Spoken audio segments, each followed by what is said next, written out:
మానవ జీవితమే ఒక మహాభారతం, అది మంచి చెడుల రెంటి నడుమ నిత్య ఘర్షణం. మంచిది. దుర్యోధనుడు కంటే అలెగ్జాండర్ గొప్పవాడు, విదేశీయుడు. చచ్చేటప్పుడైనా ఓ మార్పు వచ్చింది.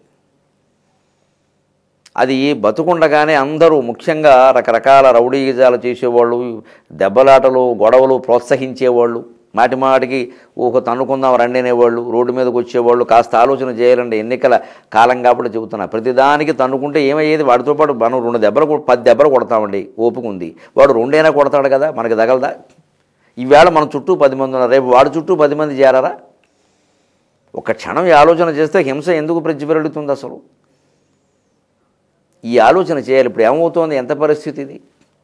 కుంతిభోజుడు కుమారులు 13 మందే. కుంతీదేవికి సోదరులు అవుతారు వరుసకి. వాళ్ళు ఒక 7 ఇలాగ అశ్వత్థామ చేతిలో ఖతమైపోయారు. అశ్వత్థామకి ఘటోత్కచుడికి నేరుగా జరిగినటువంటి యుద్ధంలో 8 గంటలు గణగణ గణగణ మోగుతున్నటువంటి అశని లాంటి శక్తిని ఉపయోగించాడు.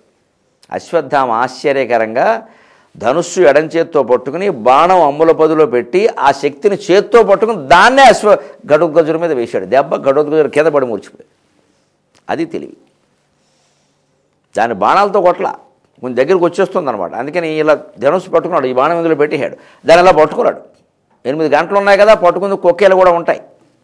ఆ ఉపాయం చేశాడు. ధైర్యం, సాహసం, సాహసే లక్ష్మి అన్నారు. పట్టుకుని దాన్ని అదే రకంగా వేశాడు. ఆ దెబ్బ ఘటోత్కచుడు మూర్చిపోయాడు. ఇంకోసారి ఎవడు తీసిన కూతురు వాడే పడతాడు, ఎవడు ప్రయోగించిన ఆయుధం వాడికే తగులుతుంది, ఎవరు అన్న మాటలు కూడా వాడికే తగులుతాయి, అలా తగిలింది ఒక్కసారి. దాంతో ఘటోత్కచుడు మూర్చిపోయాడు. దాంతో కంగారు పడి ధర్మరాజు, భీముడు, సాత్యకి అశ్వత్థామతో యుద్ధానికి సిద్ధపడ్డారు. మళ్ళీ బాల్లికుడు, సోమదత్తుడు ఇటు సిద్ధపడ్డారు. అటు ఇటు భయంకరమైనటువంటి పోరాటం జరుగుతోంది. అప్పుడు ఘటోత్కచుడు అశ్వత్థామతో పోరాడడానికి తన మాయంతా కల్పించి ఒక భయంకరమైన రథం మీద వచ్చాడు. ఆ రథం వైశాల్యం 2666 చదరపు గజాలు ఉందిట. స్థలం మనం గజాల్లో కొంటాం కదా, 2666 చదరపు గజాల స్థలం సుమారుగా కలిగిన వాళ్ళు ఊహించండి. ఘటోత్కచుడు లాంటి వాళ్ళ రథాలు అంత విశాలంగా ఉండేవి. మరి అందులోనేమో రకరకాల అమ్మాయిలు ఉన్నారు, ఆసుపత్రులు ఉన్నాయి, దేవుళ్ళు ఉన్నారు, వైద్య పరికరాలు ఉన్నాయి, 1000 బాణాలు, 1600 కత్తులు ఉన్నాయంటే ఆశ్చర్యం ఉంది. సుఖంగా పెద్ద ఉద్యానవనం కూడా పెంచుకోవచ్చు అక్కడ. 2666 చదరపు గజాల వైశాల్యం కలిగిన రథం ఘటోత్కచుడు రథం. దాని నిండాను ఎలుగుబంటి చర్మాలు పరిచేట. అయ్యవారి అభిరుచి అటువంటిది, వారికి అదైతేనే నచ్చుతుంది. మామూలు తెరలేస్తే ఒప్పుకోడు, కాషాయము పట్టుబట్టలు వారికి నచ్చవు, వారి వ్యవహారం వేరు. ఎలుగుబంటి చర్మాలు పరిచారు. గ్రద్ద, ఆయన జెండా మీద గద్ద ఉంది, ఆయన భయంకరంగా రాబంతు, పెద్ద గ్రద్ద పక్షి, గరుడ పక్షి అంటామే అటువంటిది. అంటే ఇక శ్మశానంలోకి రావక్కలా వచ్చేసింది అక్కడికే. అది ఆ రథానికి కట్టిన గుర్రాలను చూస్తే గుర్రాలా లేవుట, ఏనుగులా గుర్రాలా అని అనుమానం వస్తున్నాయిట. ఇవి ఏనుగులు అంటావా గుర్రాలంటావా అని అనుమానంగా ఉంది. అలాంటి రథం మీద యుద్ధానికి వచ్చాడు ఆయన.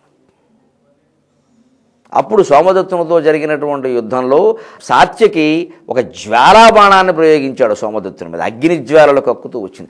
దానికి తోడుగా అదే సమయంలో భీముడు ముద్గరం, పెసరబద్ద ఆకారంలో ఉంటుంది ఆయుధం, దాన్ని ప్రయోగించాడు. ఈ రెండూ తగిలి పాపం సోమదత్తుడు పెద్దవాడు మూర్ఛపోయి తనయుడు మూర్ఛపోయిన ఉదగ్రత బాలికుడు అచ్యుతాను జన్ముని తలబడ్డా. ఇప్పుడు చూడండి, తనయుడు పరిస్థితి ఎలా ఉంటే ఆయన తండ్రి వచ్చాడు. ఏదో అశ్వత్థామ చేతుల్లో అంజన పర్వుడు చనిపోతే ఆయన తండ్రి ఘటోత్కచుడు వచ్చినట్టుగా సరిగ్గా ఇక్కడ పరిస్థితి ఎలా వచ్చింది అంటే, సాత్యకి చేతుల్లో, భీముడు చేతుల్లో సోమదత్తుడు మూర్ఛపోతే ఆ సోమదత్తుడు తండ్రి బాల్లికుడు వచ్చాడు. ఆయనకి రోజు బాగోలేదు, అర్ధరాత్రి పోయే యోగం ఉంది పెద్ద మనిషికి. తనయుడు మూర్ఛపోయిన ఉదగ్రత బాల్లికుడు అచ్యుతాను జన్ముని తలపడ్డ, అతనికి మించి వృకోదరుడన్ నరేంద్రునేసిన అతడు ఉగ్రశక్తి వైచన్ మైనాటుడు సోలి అంతలోనన తెలివుంది ముద్గరమునన్ పవనాత్మజుడేచి వైచినన్.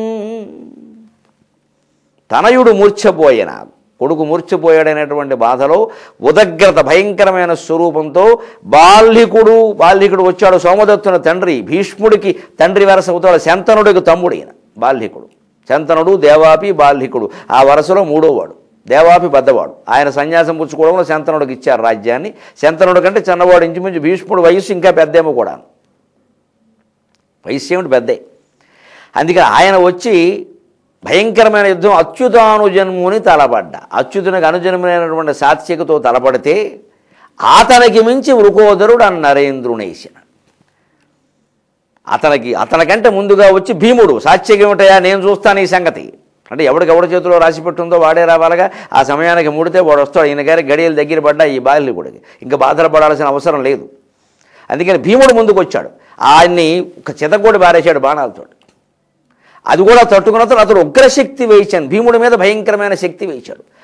అది మెయ్య నాటుడు సోలి. అది ఆ శక్తి తగిలి భీముడు రథం మీద మూర్చిపోయాడు. కానీ అంతలోనే ఒక్క క్షణం చెప్పాగా పనిచేస్తూ ఉంటే కొనుక్కొచ్చినట్టే విడదుంప దగ్గర వీళ్ళకి మూర్చండి. మనం మూర్చిపోతే 3 గంటలు లేవం. వీరైతే కోమా అంతే. ఇంకా మాకో మీకో కోమా తిరగేస్తే అంటే ఆ శ్మశానానిక ఇంటింటికి అంతే వెళ్దాం. ఆ కోమా కదని వీళ్ళు వెంటనే తెలుకున్నాడు. అంతకు తెలివి ఉంది. వెంటనే అంతలోన తెలివి ఉంది. ముద్గరమునను భవనాత్మజుడు ఏచివేసిన భయంకరమైనటువంటి ముద్గరం పెసరబద్ద లాంటి ఆయుధం సరిగ్గా సోమదత్తుడు మూర్చిపోవడం కోసం ప్రయోగించాడే అటువంటిదే ఇంకొక దాన్ని సరిగ్గా అదే ఆకారం కలిగిన దాన్ని, అదే బరువు, అదే బలం కలిగినటువంటి దాన్ని, అదే సారం కలిగిన దాన్ని, ఓ ఎనపగుండు లాంటి దాన్ని ఈయన మీద ప్రయోగిస్తే ఆ దెబ్బకి పాపం కురువృద్ధుడు నేల మీద కూలి మరణించాడు. నమశివాభ్యాం నవయౌవనాభ్యాం. కురువృద్ధుడైన బాల్యకుడు మరణించాడని తెలిసి ఒక్కసారిగా అనుకోకుండానే ఎవరు ఆ వార్త చెప్పకుండానే కురువృద్ధుడు అంపశయ్య మీద ఉన్న కురువృద్ధునికి ఉలికిపాటు కలిగింది. ఒక్కసారి నిద్రలో కలవరించినట్టుగా అలా అన్నాడు. పక్కన కాపలాగా ఉన్న భటులు ఏమి స్వామి అన్నారు. ఎవరో పెద్దవాళ్ళు మరణించి ఉండాలరా అన్నాడు. వాళ్ళు అప్పుడే వార్త తెలుసుకుని చెప్పారు, బాల్యకుడు చనిపోయాడండి భీముని చేతుల్లో.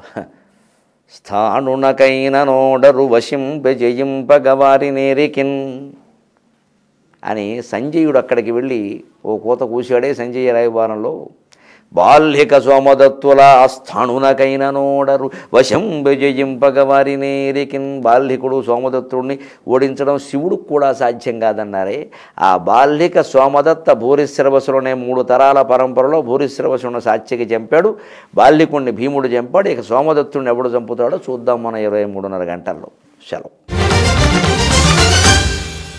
మీ అభిప్రాయాలను సూచనలను మాకు తెలియజేయాల్సిన చిరునామా భక్తి TV, care of Rachana television private limited, road number 92, Jubilee hills, Hyderabad 5,96,000.